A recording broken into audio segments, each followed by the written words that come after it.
अस्सलाम वालेकुम दोस्तों, एमए कोडिंग में खुशामदीद। मैं हूं मुज़म्मिल अली खान और आज की हमारी वीडियो 5 है front end web development course की। और आज की इस वीडियो में जो है वो हम पढ़ेंगे कि लिस्ट और टेबिंग क्या होता है HTML में।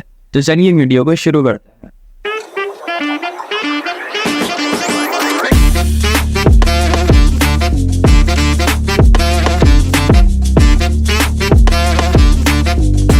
तो जैसे ही आप सबको पता है कि हमारा जितना भी सोर्स कोड होता है वो हमारे पास गिटहब पे ऑटोमेटिक जो है वो अपडेट हो रहा होता है। और अगर आपने अभी तक हमारे सोर्स कोड को एक्सेस नहीं किया तो नीचे गिटहब की लिंक होगी डिस्क्रिप्शन में, उस पर क्लिक करके जो है वो आप हमारे सोर्स कोड को एक्सेस कर सकते हैं। तो हम जो है वीडियो की तरफ बढ़ते हैं। तो आज की वीडियो में जो है वो हम लिस्ट और टेबल को कवर करेंगे। तो हमारे पास लिस्ट क्या होती है पहले इसको थोड़ा समझते हैं। तो जैसे कि आपको पता है कि हमारे हर वीडियो के नोट्स होते हैं और ये नोट्स जो है वो हम व्हाट्सएप ग्रुप पे शेयर कर देंगे। और अगर आपने अभी तक ज्वाइन नहीं किया तो नीचे डिस्क्रिप्शन में लिंक होगी, आप वहाँ से जाके ज्वाइन कर सकते हैं और मुझे पर्सनल में भी SMS कर सकते हैं। तो अगर आप चाहे तो नोट्स पढ़ सकते हैं। पहले हम लिस्ट को समझ लेते हैं। तो लिस्ट हमारे पास क्या होती है। तो लिस्ट जो है वो हमारे पास कुछ चीज़ों को डिफाइन करती है। अगर आप हम रियल लाइफ एग्जाम्पल देखें तो आपने कोई बुक देखी होगी तो उसमें हमारे पास जो इंडेक्स लिखा हुआ होता है, तो आपने देखा होगा कि हमारे पास एक चैप्टर लिखा हुआ होता है और उसके बाद जो है वो कुछ बुलेट पॉइंट्स लिखे हुए होते हैं कि कौन कौन से टॉपिक को कवर किया हुआ है। कुछ इसी तरीके से वेबसाइट पर भी हमारे पास जो है वो लिस्ट काम करती है। आपने काफ़ी वेबसाइट पे जो है वो देखी होंगी लिस्ट, लेकिन आपको शायद वो सब पता ना हो कि लिस्ट बनती है ऐसे। आज जो है वो हम इस चीज़ को समझेंगे।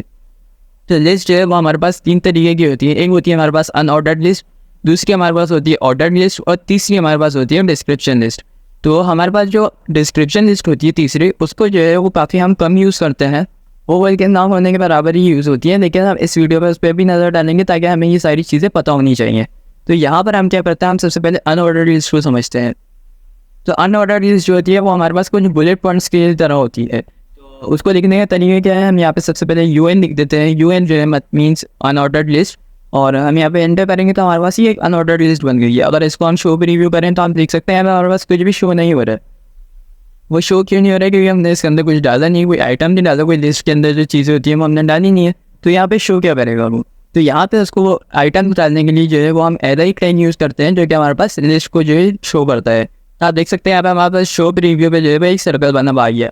और अगर मैं आगे इसके कुछ भी लिखूंगा तो आप देख सकते हैं यहाँ पे हमारे पास जो है वो बुलेट पॉइंट्स पे जो है वो एप पे लिखा हुआ गया है।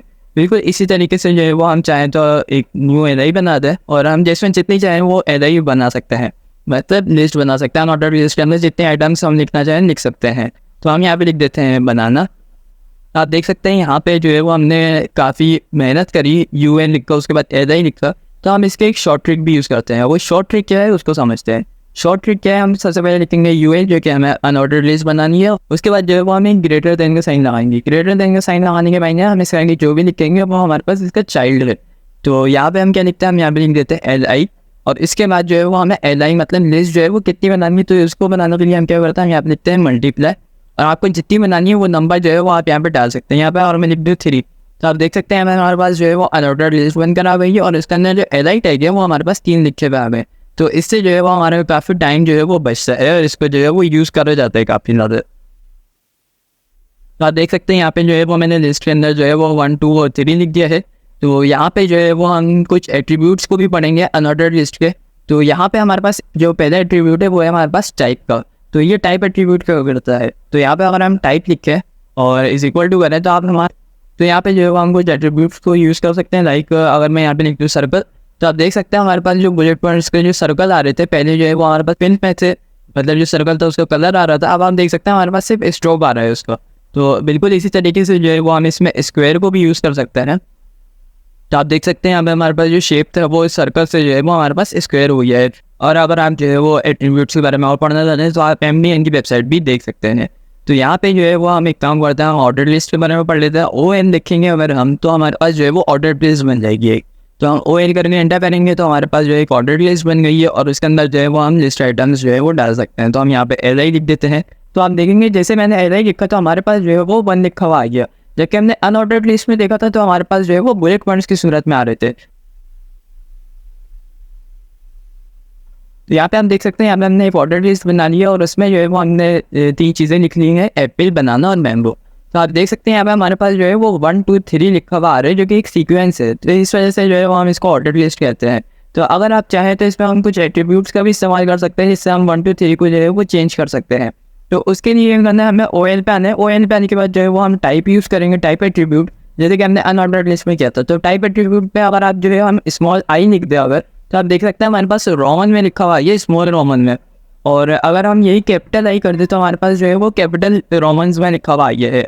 इसी तरीके से अगर मैं कैपिटल ए करूँ तो हमारे पास ABC आ गया है कैपिटल में, और अगर मैं स्मॉल ए करूँ तो हमारे पास जो है वो स्मॉल ABC आ गया है। और बिल्कुल इसी तरीके से अगर मैं 1 लिख दूँ तो हमारे पास 1 2 3 आएगा। लेकिन जो है हमारे पास जो डिफ़ॉल्ट होता है वो 1 2 3 ही होता है।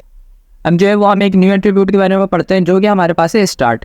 तो ये स्टार्ट क्या करती है, अगर हम देखें तो हमारे पास 1 2 3 से स्टार्ट हो रहा है, लेकिन अगर कोई सिचुएशन ऐसे आ गई और आप चाह रहे हैं कि हमारे पास जो है वो 1 2 3 से स्टार्ट ना हो, लाइक 5 6 7 से हो, तो हम क्या करेंगे, यहाँ स्टार्ट डाल देंगे 5। तो आप देख सकते हैं हमारे पास 5 6 7 आ रहे हैं। तो ये हमारे पास जो सीक्वेंस है वो चेंज कर देगा, उसके स्टार्ट हमें बताना है कि स्टार्ट कहाँ से करना है आपको, उसके बाद जो भी होगा वो सॉन्ग चलता जाएगा। तो एक और एट्रीब्यूट पढ़ते हैं जो कि हमारे पास है रिवर्स। रिवर्स क्या होता है, अगर आपने काफ़ी जगह पे देखा होगा हमारे पास जो है वो काउंटिंग है वो रिवर्स भी होती है, जैसे 10 9 8 7 6 5 4 3 2 1 ऐसे होता है। तो हमारे पास उसके लिए क्या करेंगे, हम क्या है हम यहाँ पे लिख देंगे रिवर्स। तो जो है आप देख सकते हैं हमारे पास जो है वो 5 4 3 लिखा हुआ ये है। तो इस तरीके से जो है वो हम इसको रिवर्स कर सकते हैं। ये हमारे पास एक एट्रीब्यूट थी। इसके अलावा जो है एक चीज़ ये है कि हम जो है किसी भी अनऑर्डर्ड लिस्ट में जो है वो कोई भी ऑर्डर्ड लिस्ट डाल सकता है, और किसी ऑर्डर्ड लिस्ट में जो है वो एक अनऑर्डर्ड लिस्ट डाल सकता है। ये किस तरीके से होता है मैं आपको दिखाता हूँ। अगर मैं इस ऑर्डर्ड लिस्ट को जो है वो कॉपी कर लूँ और इसको एक अनऑर्डर्ड लिस्ट में डाल दूँ, यहाँ पे मैंने इसको एक अनऑर्डर्ड लिस्ट में डाल दिया, तो आप देख सकते हैं यहाँ पे हमारे पास जो है वो अनऑर्डर्ड लिस्ट में आ गया, इसमें कोई प्रॉब्लम नहीं है। और यही काम अगर मैं उल्टा कर दूँ, मैं अगर अनऑर्डर्ड लिस्ट को कॉपी करूँ और इसको ऑर्डर्ड लिस्ट में डाल दूँ, तो भी ये कोई प्रॉब्लम नहीं करेगा। और आप देख सकते हैं जो मैंने पहले इमेज दिखाई थी उसमें भी यही चीज़ हुई हुई थी। तो बिल्कुल इसी तरीके से जो है वो हम अनऑर्डर्ड लिस्ट को ऑर्डर्ड लिस्ट में डाल सकते हैं, ऑर्डर्ड लिस्ट को अनऑर्डर्ड लिस्ट में डाल सकते हैं। और अगर आप देखें तो बिल्कुल जैसे मैंने मिसाल दी थी बुक की कि हमारे पास जो टॉपिक कवर्स जो है वो होते हैं, तो बिल्कुल वो इसी तरीके से होते हैं कि हमारे पास जो वो चैप्टर्स लिखे हुए होते हैं और ये हमारे पास जो है टॉपिक होते हैं। अगर आप चाहें तो इस कॉपी करके जो है वो पहले के पहले के ऊपर डालना, हम इसको Ctrl+X कर लेते हैं और जैसे हमने एप्पल के अंदर डाल देंगे हम ये। तो एप्पल के बाद जो है वो हमारे पास लिखा हुआ है कि एप्पल और बनाना, जैसे हमारे पास होता है फॉर एग्जांपल ये हमारे पास चैप्टर हो गया और ये हमारे पास टॉपिक होगा जो हम इसमें कवर करेंगे। तो इस तरीके से हम लिस्ट को यूज़ करते हैं। ये 2 लिस्ट के बाद जो है वो हम जो है तीसरी लिस्ट के बारे में पढ़ेंगे जो कि हमारे पास है डिस्क्रिप्शन लिस्ट। डिस्क्रिप्शन लिस्ट के लिए हम क्या करते हैं, हम DL टैग को यूज़ करते हैं, और DL टैग के अंदर अभी हम जो है 2 टैग को यूज़ करते हैं। हम ऊपर जो है वो एक टैग को यूज़ कर रहे हैं जो कि था LI। यहाँ पर जो हम टैग यूज़ करेंगे वो हमारे पास क्या है, हमारे पास है DT, और इस DT टैग को आप एंटर करेंगे तो हमारे पास ओपनिंग और क्लोजिंग टैग आ गया। अब DT के अंदर जो है वो हम हेडिंग डालते हैं, लाइक अगर मैं लिखो HTML, तो यहाँ पे मैंने लिख दिया HTML। और जो दूसरा टैग हम यूज़ करते हैं वो होता है हमारे पास DD। अब DD यूज़ करेंगे तो हमारे पास क्या होगा, हमारे पास जो भी हम लिखेंगे लाइक लॉरेम 10 लिख देता हूँ, ज़्यादा बड़ा नहीं करता। तो आप देख सकते हैं यहाँ पे हमारे पास हेडिंग की सूरत में आ गया। इसको मैं वर्ड रैप कर लेता हूँ। तो आप देख सकते हैं यहाँ पे जैसे हमने बुक्स वगैरह में देखा होगा हमारे पास जो है ऊपर जो है लिखा होता है हेडिंग होती है हमारे पास, और नीचे जो है वो हमारे पास डेफिनेशन लिखी हुई होती है। तो बिल्कुल इसी तरीके से जो है वो हम इसको यूज़ करते हैं। DT जो है वो हमारे पास जो है वो डिस्क्रिप्शन टाइटल हो गया, और DD जो है वो हमारे पास डिस्क्रिप्शन डेटा हो गया। तो ये हमारे पास 3 लिस्ट की टाइप्स थी। और अब जो है वो हम टेबल को कवर कर, तो इसको जो है वो मैं सबसे पहले जो है वो कमेंट आउट कर देता हूँ इन सबको। तो अब हम जो है वो टेबल के बारे में पढ़ते हैं। टेबल हम किस लिए यूज़ करते हैं, लाइक आपने देखा होगा हमारा कोई रिजल्ट आता है तो हमारे वहाँ पे एक टेबल आया हुआ होता है कि नेम क्या है, उसकी सेमेस्टर कौन सा है, GPA क्या है, ये सारी चीज़ें हमारे पास एक टेबल में लिखी हुई होती है। तो हम इसको जो है वो HTML में किस तरह करता है वो देखते हैं। तो यहाँ पे जो है वो हम टेबल टैग को यूज़ करते हैं, और मैं इसको एंटर करूँगा तो आप देख सकते हैं अब हमारे पास टेबल टैग आई है। इसको अगर मैं शो प्रीव्यू भी साथ साथ कर देता हूँ तो इसके अंदर जो है वो हम 2 टैग यूज़ करते हैं। First one is TR। तो ये TR क्या करता है, तो ये TR जो है वो हमारे टेबल के अंदर जो है वो एक रॉ बना देता है। तो ये रॉ बनाने के लिए हम जो है वो TR को यूज़ करते हैं। तो अगर हम TR मतलब हमने एक रॉ बना दी है, अब उसके अंदर हमें डेटा डालना है, तो हम क्या करेंगे, हम यहाँ पे TT यूज़ करेंगे। तो हमारे पास क्या होगा, हम यहाँ पे लिख देते हैं लाइक मार्क्स। तो हमारे पास जो है वो क्या हो गया, एक मार्क्स लिखा हुआ आ गया। अब यहाँ पे जो है वो हमारे पास मार्क्स लिखा हुआ आ गया है। अब दूसरा हम चाह रहे हैं हमारे पास जो है सेमेस्टर, तो जो है वो हम एक और TD टैग को यूज़ करेंगे, TD लिखेंगे, और हम जो है यहाँ पे लिख देंगे कि सेमेस्टर। तो आप देख सकते हैं यहाँ साथ साथ आ रहा है। इसमें जो है हमारे पास जो है अभी बॉर्डर नहीं लगे हुए हैं, तो आपको शायद थोड़ा अजीब लगे, लेकिन जो है इस वीडियो के एंड तक जो है वो हम इसमें बॉर्डर भी लगा देंगे। तो यहाँ पे जो है वो हम एक और TD ले लेते हैं, और हम इसमें लिख लेते हैं मार्क्स हो गया, सेमेस्टर हो गया, और हम इसमें लिख लेते हैं कि GPA। तो हम यहाँ पे लिख लेते हैं GPA।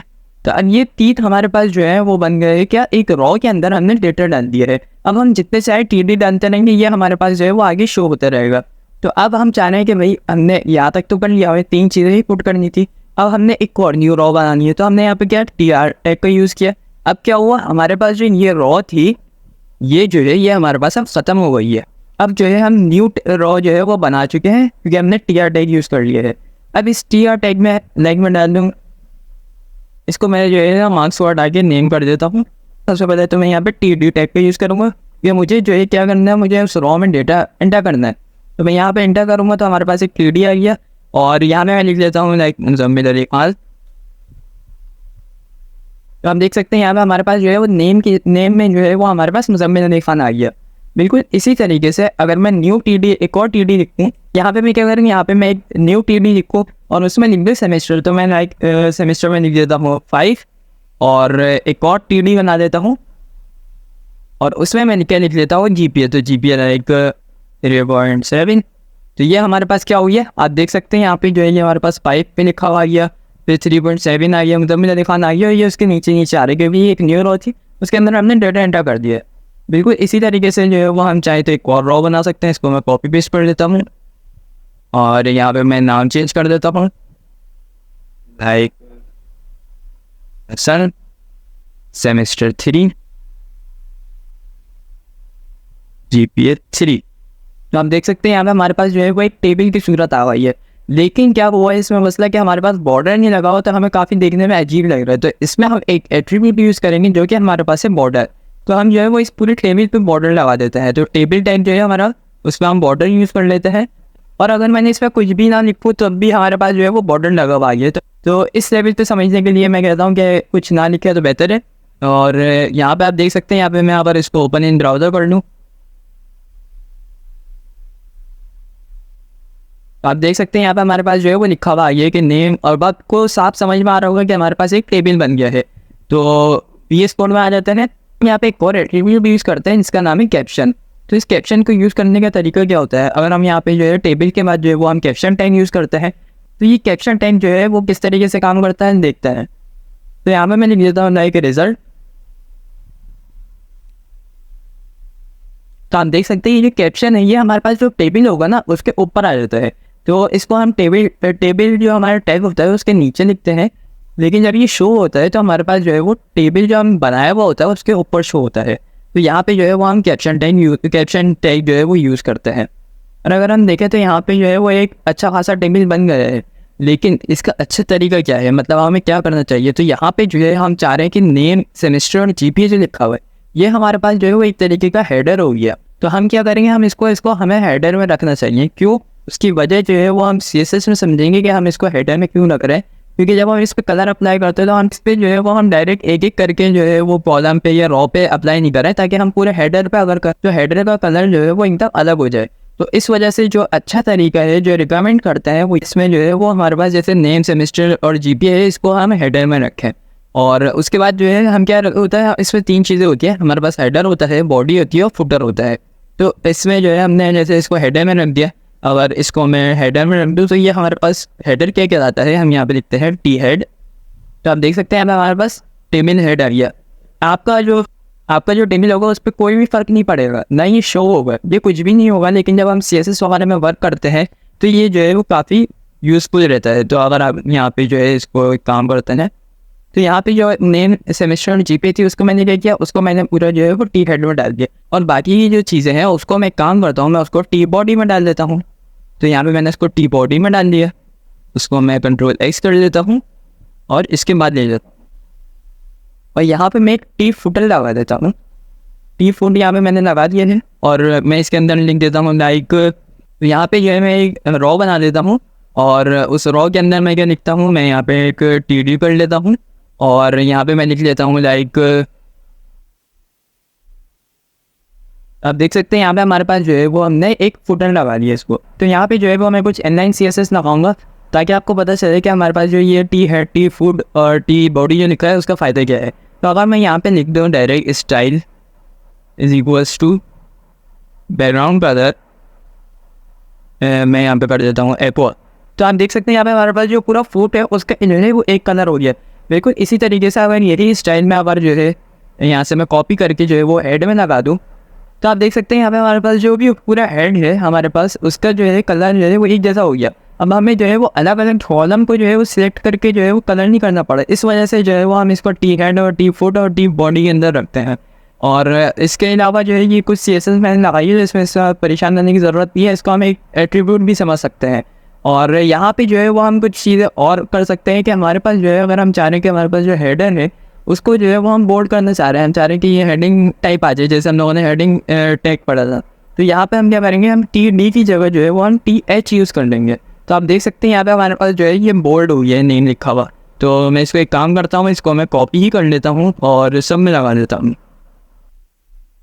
आप देख सकते हैं यहाँ पे हमारे पास जो हेडर था वो हमारे पास नेम, सेमेस्टर और GPA जो है वो हमारे पास बोल्ड हो गया। उसको हमने हेडिंग TH के अंदर यूज़ कर लिया था। तो ये टैग भी हम यूज़ करते हैं। और अगर हम चाहें जैसे हमारे पास फुटर है, तो आप देख सकते हैं हमारे पास जो फुटर है वो सिर्फ नेम के नीचे आ रहा है। हमारे पास जो सेमेस्टर और GPA है उसके नीचे कुछ भी नहीं आ रहा, क्योंकि हमने जो है वो सिर्फ एक TD लगाया है। तो यहाँ पे जो है वो हम एक एट्रीब्यूट यूज़ करेंगे, जिससे क्या होगा हमारे पास जितने भी हमारे पास कॉलम है उन सबको ये कवर कर लेगा। तो हम यहाँ पे क्या करते हैं, हम यहाँ पे लिख देते हैं कॉल स्पेन और हम यहाँ पे लिख देते हैं 3। तो आप देख सकते हैं इसने क्या किया, इसने जो है वो 3 कॉलम की जगह ले ली। तो इस वजह से हम इसको यूज़ करते हैं, हम इसे कहते हैं कॉल स्पेन। तो यहाँ पे जो है वो हम रॉ स्पेन भी लगा सकते हैं। रॉ स्पेन कैसे लगाते हैं, मैं यहाँ पे लगा देता हूँ रॉ स्पेन, लेकिन लगाने की ज़रूरत नहीं है। तो बिल्कुल जो है वो अजीब से शेप आ रहा है, इसकी सीक्वेंस जो है वो चेंज हो गई है। तो यहाँ पे मैं सिर्फ समझाने के लिए आपको बताता हूँ कि यहाँ पे जो है वो हमारे पास क्या करेगा, ये 2 रॉ की हमारे पास जो है वो स्पेस ले लेगा। तो आप देख सकते हैं हमारे पास एक रॉ थी तो ये दूसरी रॉ थी, तो इसलिए जो है वो 2 रॉ की जगह ले ली है। तो हम जब भी टेबल बनाते हैं तो काफ़ी जगह ऐसा होता है कि हम इस चीज़ को यूज़ कर रहे होते हैं। जैसे हमारा आपने देखा होगा कि हमारे पास शिफ्टें होती हैं। जैसे हमने लिख दिया कि मंडे की शिफ्ट है, तो हमने यहाँ पे लिख दिया मतलब फ़न की जगह मंडे।